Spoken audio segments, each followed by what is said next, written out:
आज हम ऐसे कांग्रेस नेत्री से परिचय कराने जा रहे हैं D24 के माध्यम से। आपका मैडम परिचय क्या है? मेरा नाम Shalini Sharma, wife of doctor Neeraj Sharma. मेरा निवास स्थान गुरुद्वारा रोड प्रेमचंद हॉस्पिटल पर है। प्रेजेंट में मैं कांग्रेस के लिए काम कर रही हूँ और समाज सेवी हूँ। आपका राजनीति में आने का क्या कारण रहा? देखिए, मैं पिछले 13 वर्ष से धौलपुर में हूँ। ऐसा कोई स्पेशल कारण नहीं था मेरा राजनीति में आने का, ना कभी मैंने सोचा था कि मैं भविष्य में कभी राजनीति में जाऊँगी। लेकिन 13 साल से जब मैं धौलपुर में आई, मैंने समाज सेवा करी, तो मैं ऐसे ऐसे लोगों से मिली जो छोटी छोटी चीज़ों के लिए काफ़ी सारे परेशान हैं। बहुत मूलभूत आवश्यकताएं जो भी वो पूरी नहीं कर पाते हैं, प्रशासन तक पहुंचते हैं तो वहाँ उनकी सुनवाई नहीं होती क्योंकि वो गरीब तबके से आते हैं। इन सब लोगों से मिलके, इनकी व्यथाएं सुन के मुझे ऐसा लगा कि अगर मैं इनके लिए कुछ कर सकती हूँ तो मेरे को राजनीति में ही आना पड़ेगा। क्योंकि अगर मैं एक आम इंसान बनकर इनकी जो भी ज़रूरतें उनको पूरा करना चाहूँगी तो पैसों से संबंधित ज़रूरतें तो मैं पूरी कर पाऊँगी, लेकिन प्रशासन के द्वारा जो भी काम करवाना होगा वो शायद मैं उतना नहीं करवा पाऊँगी जितना मैं राजनीति में आने पर करवा सकती हूँ। यही कारण है कि लोगों की व्यथाओं को देखकर, दुर्दशाओं को देखकर मेरे को राजनीति में अपना कदम रखना पड़ा। आप मैडम किस पार्टी से चुनाव लड़ेंगी इस बार? देखिए, मैंने कांग्रेस पार्टी ज्वाइन की है। कांग्रेस ने ही मुझे पहचान दिलवाई है, तो मैं पूरी तरह से आश्वस्त हूँ कि मैं कांग्रेस पार्टी को लेकर ही चुनाव लड़ूंगी। आपने मैडम कांग्रेस पार्टी ही क्यों चुनी? देखिए, जैसा कि मेरा बहुत स्ट्रॉन्ग बैकग्राउंड नहीं है राजनीतिक, लेकिन मेरे जो पूर्वज थे, जो मेरे मामा हैं, जो मेरा परिवार है, वो सब कांग्रेस पार्टी से जुड़ा हुआ है, गांधीवादी विचारधारा का है। तो इसको लेकर मैं शुरू से ही कांग्रेस पार्टी से थोड़ा सा प्रभावित रहती थी। आपने धौलपुर विधानसभा ही क्यों चुनी? चारों विधानसभाओं में से धौलपुर ही क्यों चुनी है आपने? देखिए, मैं तो जयपुर से बिलोंग करती हूँ, लेकिन जो मेरे हस्बैंड हैं डॉक्टर नीरज शर्मा जी, उनकी कर्म भूमि धौलपुर है। उनका जन्म धौलपुर हुआ।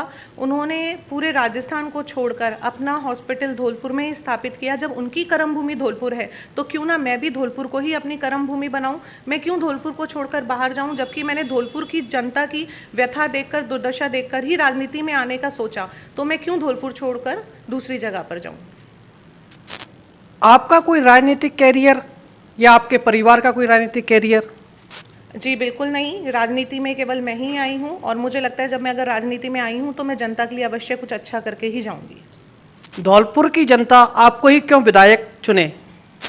देखिए, आपका क्वेश्चन बहुत अच्छा है कि धौलपुर की जनता मुझे ही विधायक क्यों चुने। क्योंकि पिछले 13 साल से मैं एक विधायक का कार्यकाल देख रही हूँ। उस विधायक के कार्यकाल में मुझे ऐसा कुछ प्रशंसनीय नज़र नहीं आया कि मैं उनकी प्रशंसा करूं। जैसा कि मैं लोगों के साथ बैठती हूं, सुनती हूं, यहाँ पर जितने भी लोग राजनीति कर रहे हैं वो इनका पेशा है, क्योंकि उनका बैकग्राउंड राजनीतिक है। मेरा कोई बैकग्राउंड नहीं है राजनीतिक। मेरे लिए बिल्कुल एक नई लाइन है। मैं शिक्षित हूँ, सक्षम हूँ, कोई भी काम, कोई भी डिसीज़न उसी समय लेने के लिए। और जैसा कि मुझे लगता है जनता भी इतनी जागरूक है, वो जानती है कि जिसका पेशा जो होता है वो उसको पेशेवर तरीके से ही करता है। लेकिन अगर कोई इंसान कोई नई लाइन पकड़ता है तो उसको पूरी श्रद्धा के साथ और सच्चाई के साथ निभाता है। तो मुझे लगता है कि जनता को एक बार मौका ज़रूर देना चाहिए, उनको जिनका ये पेशा नहीं रहा और जिसको ये पेशा नहीं बनाएंगे। जनता आपको विधायक चुनती है इस बार, तो धौलपुर में पहली प्राथमिकता क्या रहेगी आपकी? मेरी पहली प्राथमिकता रहेगी रोजगार। देखिए, रोजगार की हमारे यहाँ बहुत ज़्यादा कमी है। हर घर का बच्चा अपने माता पिता से दूर, अपनी फैमिली से दूर दिल्ली जयपुर जाकर काम कर रहा है, जबकि हम चाहें तो हमारे यहाँ भी रोज़गार के काफ़ी सारे अवसर हम उपलब्ध करवा सकते हैं। जैसे कि अपना इंडस्ट्रियल एरिया है, इसकी काफ़ी सारी फैक्ट्रीज़ बंद पड़ी हैं, कागज़ों में चल रही हैं।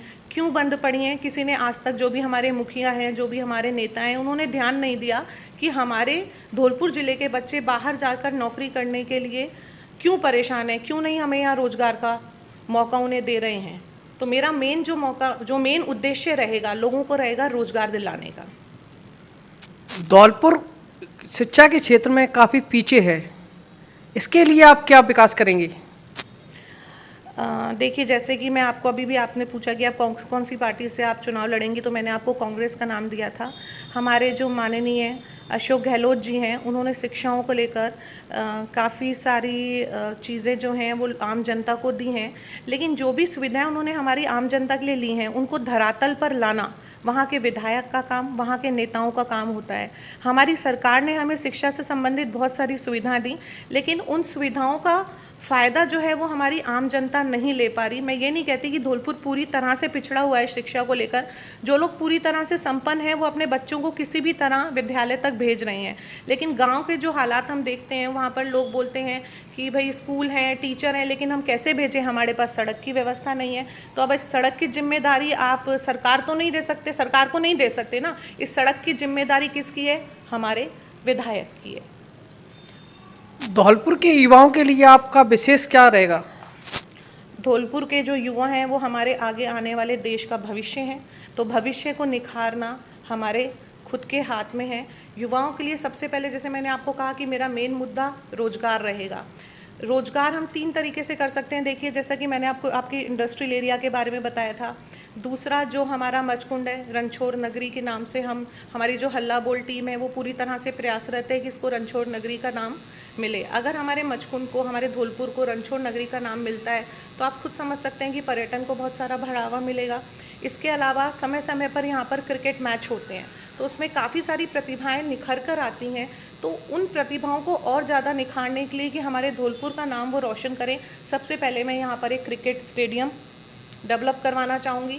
इसके अलावा जितने भी प्लेटफॉर्म होते हैं जिससे बच्चों को रोज़गार मिल सकती है, उनके इंटरेस्ट के हिसाब से मैं वो सारी चीज़ें यहाँ पर लाना चाहूँगी। ये थी धौलपुर की कांग्रेस अभिनेत्री शालिनी शर्मा ने धौलपुर के विकास के बारे में बताया और किस पार्टी से चुनाव लड़ेंगी इसको लेकर हमने चर्चा की गई। D24 news Dholpur.